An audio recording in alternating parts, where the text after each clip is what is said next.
Xullas qarindoshlar, tovuq go'shtidan qiymani olib, o'qlov bilan tep-tekis qilib, ustidan spetsiyani sepib, anidan keyin tvorojniy sirni shunaqa surtib, ichiga ayamasdan qo'zi qorin solib, uni ustidan sir soladigan bo'lsak, hali hop qilib qiymani yopib, naqsh berib nima bor, ol duxovkaga qo'y, bo'ldi. Voy xudoyim, ustidan ham narsa separ ekan. Xullas kalam shunaqa bay narsa bo'lar ekan deb buni qaranglar. O'xsharmikan a?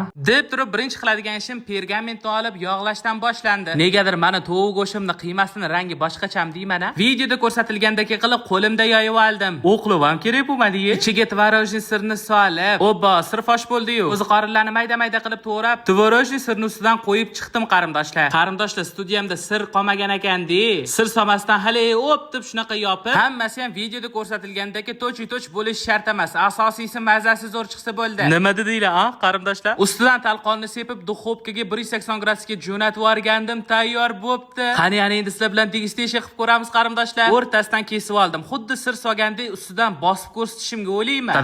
Tadadadam, eng asosiy joyi. Qani bismillahirrohmanirrohim, mazasi qanaqa chiqqan ekan desam, voy shunaqa mazali narsa bo'lar ekan. Rosa ham zo'r chiqibdi qarindoshlar. Uyda обязательно sinab ko'rmasanglar bo'lmaydi. Xullas qarindoshlar, yaqinda Xitoyda eng katta 1 yilda faqatgina bir marta bo'lib o'tadigan 11 rasprodaja bo'ladi. Aynan o'sha rasprodajadan mahsulotlarni katta chegirmada zakaz qilishni o'rganmoqchi bo'lsanglar, Pro Film shapkasidagi link orqali yopiq Telegram kanalimga o'tib olinglar.